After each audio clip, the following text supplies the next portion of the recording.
ओम नमः शिवाय।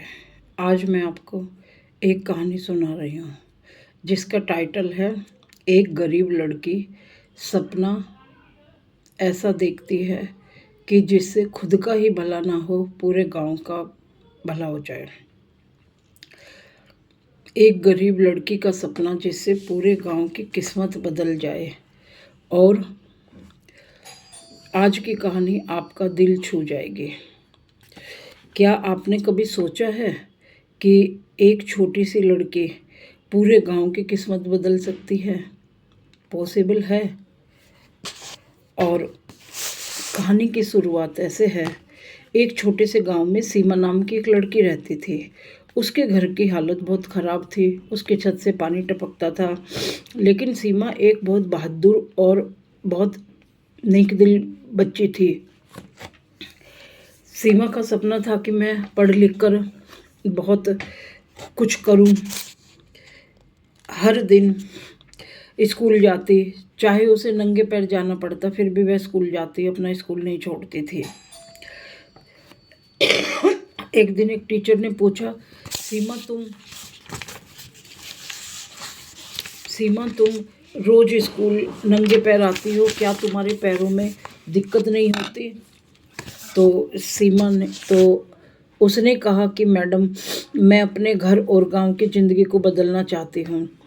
सब बच्चे हंसने लगे। अरे यह क्या बदलेगी जो खुद के पास कुछ भी नहीं है। लेकिन सीमा ने हार नहीं मानी।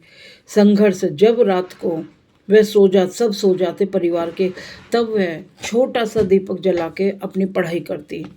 तेज हवा चलती, दीपक बुझ जाता, फिर सीमा उस दीपक को जलाकर और उससे पढ़ाई करती। एक दिन उसके पापा ने कहा कि बेटा अब सो जाओ, बहुत रात हो गई है, कल सुबह उठ के मुझे आपसे कुछ बात करनी है। सीमा रात भर सोचती रही कि ये पापा क्या बात करेंगे।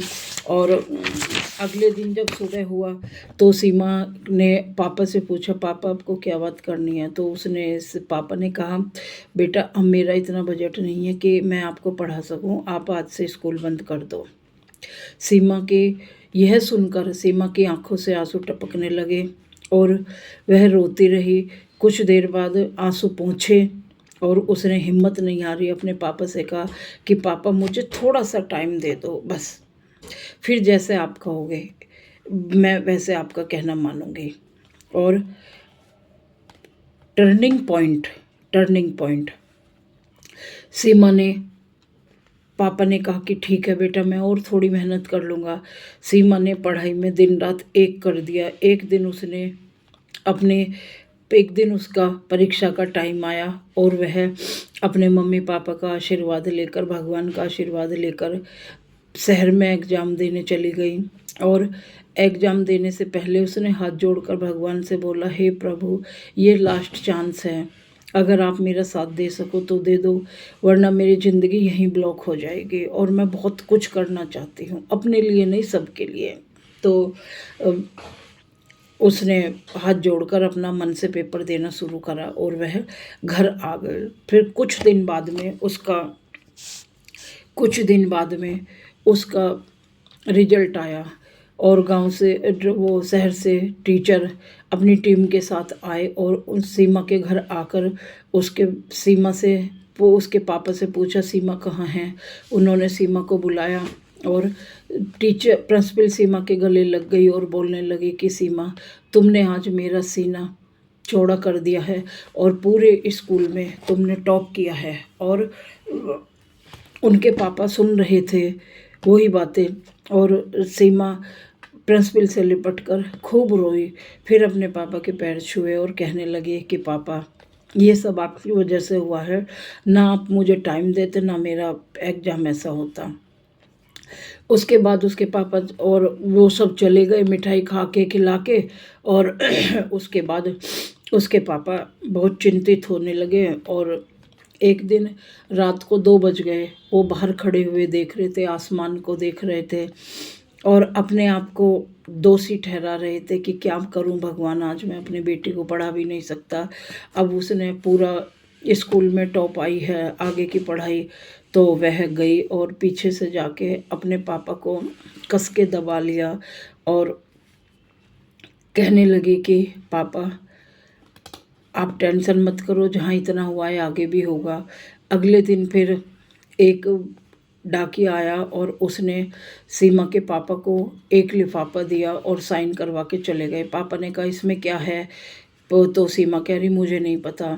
और पापा ने जैसे ही वो लिफाफा खोला और उसमें लिखा हुआ था लेटर में कि आगे की शहर की जितनी भी सीमा की इंजीनियरिंग की पढ़ाई है वो स्कॉलरशिप से पढ़ाई जाएगी, इसलिए आपको टेंशन करने की ज़रूरत नहीं है। उसके पापा के वो पढ़ते रहे और आंसू टपकते रहे और कहने लगे कि आपको टेंशन करने की कोई ज़रूरत नहीं है। फिर सीमा ने उस लेटर को पढ़ा तो पूरे परिवार का खुशी का ठिकाना नहीं रहा और वह सीमा शहर पढ़ने जाने लगी, इंजीनियरिंग की तैयारी करी। और कुछ साल बाद वह इंजीनियर बन के जब अपने गांव लौटी तो उसके पापा की थोड़ी एज हो चुकी थी। उन्होंने सोचा कि गाड़ी में कौन आया है और देखा कि गाड़ी में सीमा उतर रही थी। तो उसके पापा दौड़े दौड़े आए और अपने बेटी को गले लगाया और कहने लगे कि पापा मैं इंजीनियर बन गई हूँ। और सीमा ने फिर उसके पापा ने कहा कि मैं बहुत खुश नसीब हूँ जो मुझे ऐसी बेटी मिली। उसके पापा हाथ जोड़कर उसके पैरों में बैठ गए, बेटी मुझे माफ़ कर देना, मैं आपके हुनर को पहचान नहीं पाया, मैं क्या करता, इतना खर्चा तो मैं नहीं उठा पाता। उसके बाद में फिर उसके पापा ने आशीर्वाद दिया और कहा भगवान खूब तरक्की करें। उसके पापा ने पूछा आगे क्या वो है, तो उसने फिर सबसे पहले क्या काम किया कि उसमें कि पूरे गांव में सोलर लाइट लगवा दी और कुछ टाइम के बाद में गांव जैसे दिवाली मनाते हैं इस तरह से लाइट से पूरा गांव चमक गया।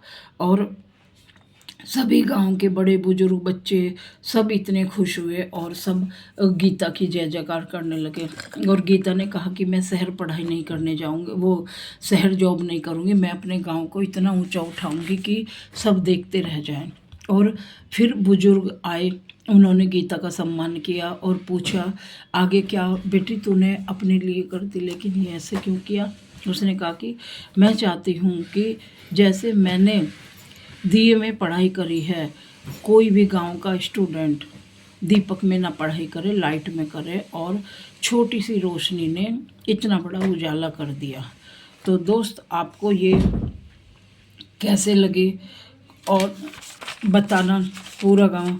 कुछ उसके पापा के तब भी बार बार आंसू छलक रहे, वो अपने बच्चे का हुनर नहीं पहचान पाई और वह मुस्कुराकर बोली पापा को मैंने छोटे से दिए से ही बड़ा रास्ता निकाला है और बड़ा दीपक बनाया है कि पूरे गांव में आज लाइट की सुविधा हो गई, कोई भी बच्चा बिना लाइट के पढ़ाई से वंचित नहीं रहेगा। तो दोस्तों इस कहानी याद रखिए कि छोटी सी शुरुआत से ही बड़े सपने पूरे होते हैं। बड़े सपने से बड़े पूरे नहीं होते, छोटे सपने से।